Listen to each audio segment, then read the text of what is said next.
Good evening, humans. Tyrannosaurusmoth here, and tonight we're taking a look at the Bounty Hunter Bloody Hands Morlock figure from Memory Toys. Let's do this. Aesthetically speaking, this figure looks incredible, and I will say that I'm not usually one for orcs. It's just not my thing. However, I am definitely one for big red monster figures, and this totally fits that bill. And yeah, so good. The shade of red is perfect. Just this really nice kind of deep red. You've got these nice kind of wash over it, kind of bring out the musculature. And then you get the sculpt itself, tons of skin detail pretty much everywhere, just giving a lot of visual interest.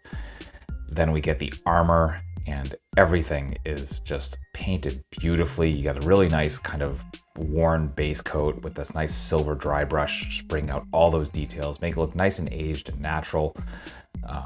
There's an asymmetry to the design as well, obviously with the spikes up here.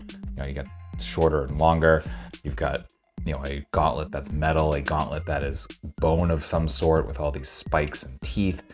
You've got this chest plate that also has teeth on it, which is awesome. That ties actually into the face mask that we saw in the intro, but we'll look at again in the next section.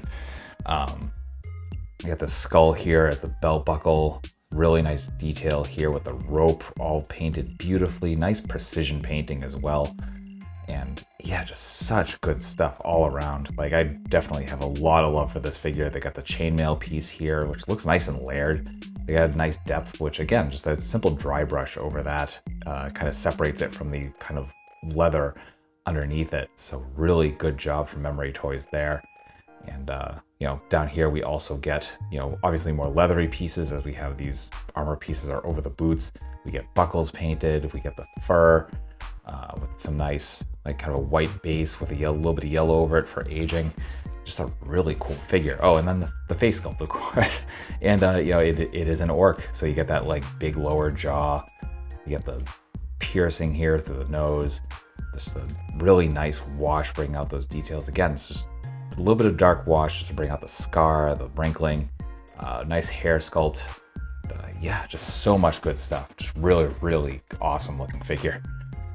We get a positively unreal amount of accessories here, not even mentioning all of the like removable pieces of armor, which, to save the runtime on this video and my sanity, we're just gonna say that that's all removable.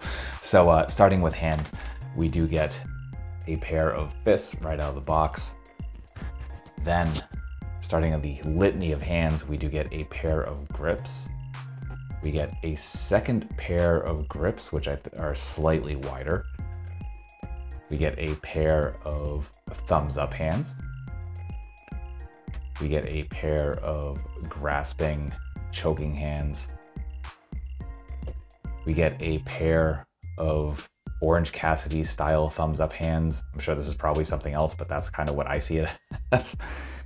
We get a pair of pointing hands. Then finally, we get a pair of I squish your head hands. Amazing stuff all around. Then we get different head sculpts. Mine's actually missing one. So we do get the standard head just snarling with the hair. There's supposed to be a second head with the mouth open with the hair, and mine just didn't come with it. It just wasn't in the package, and I didn't realize this till it was far too late to go back to point of purchase and mention that. So I guess that just kind of sucks for me. Then we get a second head sculpt, or a third head sculpt rather. So the bald-ish head, I thought they were gonna have a full-on bald head, or at least a piece that would go in here. Unfortunately, that is not the case, I guess, but we do have this channel, and that channel is for the two separate mohawks. So we see this shortcut one, and then more the kind of feathered, wily one, and those just plug in to the head here. So pretty cool. Then, speaking of head accessories and the armor, we do get this mask, and this looks incredible. I really love the way this looks. Nice soft plastic, and just kind of like, just fits on the face of whatever head sculpt you're using. So awesome there. Then we get a couple of trophy heads. We see this purple one with the blue eyes, the rope across it. You can see there's a little bit of a like loop there to hang it on. Then we get this kind of yellowish orange one.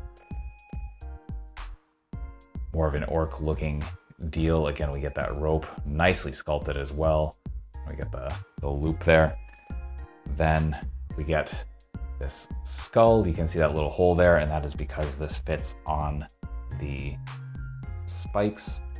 I don't know if it's a specific one or not, but just kind of goes on there. So really cool addition there. Then, so much, we get this clip. So this, not stylized at all, very much kind of just utilitarian, and that is because this goes in the back, and that would be to hold a weapon. And most likely that is this giant, what I assume is a sword, or could also double as an axe. It's just a weapon, and it's beautifully sculpted. We get that, again, dark base with the silver dry brush, bring out all those details, giving it that nice iron aged used look. We get this huge double-handed handle with the wraps and nice dark wash over that. Then we get the pommel down here with the spike. So really just all around vicious looking weapon, beautifully sculpted and done. And then we get more of a short sword / knife, and same amount of detail, just really good stuff all around. Just really cool. And oh, before I forget, there is a rope, I'm assuming, to tie through those heads so you can get that wherever you want on the figure. So really cool stuff. That will do it for accessories.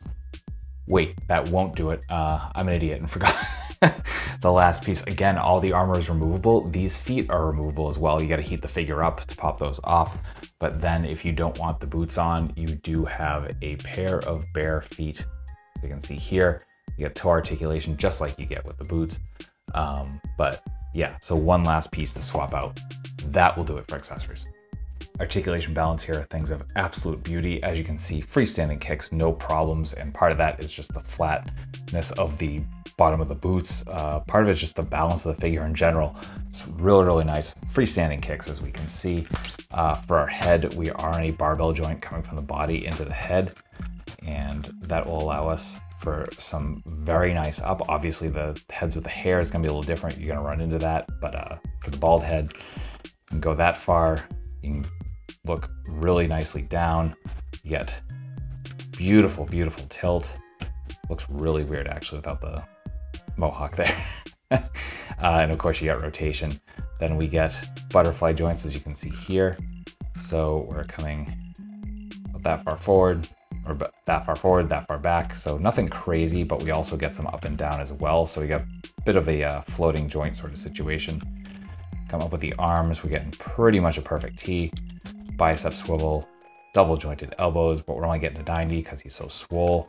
We're getting swivel hinge swivel here at the wrists. So you can go pretty much anywhere you want to go with that. Always a fan of that that situation, even when it's not the most sightly. We do get a ball joint at the diaphragm, ball joint at the waist, allowing for some insanely good crunch. Really good arch back as well, side to side, pretty much anywhere you want to go. This guy goes, rotation, both of those joints. So just, yeah, nice natural movement. Come down to the hips and almost full splits, positively beautiful. Front kick, full 90. We do get thigh swivel, double jointed knees, which will bring us well past 90, beautiful. Nothing at the boot because this is a solid piece. However, we do get that rotation at the foot. And as long as these things are on, we're not really gonna get too much for the point, a little bit more for the forward. And we do get that toe pivot, which actually on these boots is not moving for me. So you can see there's a toe joint there. There's a toe hinge, it's not moving. You saw it on the other feet and it did move a little bit better. And of course we get rocker there because of the forward facing pin. So that will do it for articulation. Getting into size comparisons, here he is with some other big red boys. With some domestics. With some imports. With some monsters. Finally with our articulated icons Oni and yours truly in human form as a Valverse Action Force figure. So my final thoughts on the Bounty Hunter Bloody Hands Morlock figure from Memory Toys is that this figure absolutely kicks ass. Major credit to viewer The Immortal Con HD for recommending this figure on my Katuta figure review, because I probably would have just completely passed this by otherwise, and I am completely impressed. Just fantastic articulation and insane amount of accessories, just dialed in aesthetics. Just, it's everything it should be. I could fully recommend this. Certainly if you're a fan of orc characters, or you're, you know, a player of World of Warcraft, any of that sort of stuff. But even if this appeals to you at all, definitely pick it up. Really cool figure. Memory Toys is clearly doing some good stuff. I definitely want to check out more of what they're doing, because if this is this good, I cannot wait to see where they go. So again, thank you to the Immortal Con HD for recommending this, and I recommend it to you in turn, the viewer. So I hope you found this review informative and somewhat entertaining. If you did, I hope you consider coming back, because I do multiple reviews a week of action figures related to tokusatsu, dinosaurs, monsters, pro wrestling, and more. So if any of that appeals to you, come on back. Let's just talk about some really nice plastic like this and escape the world for a while. And at the end of the day, I really just hope that you are well, hope that all of your toy dreams come true, and most importantly, I hope that you and yours stay weird, simians.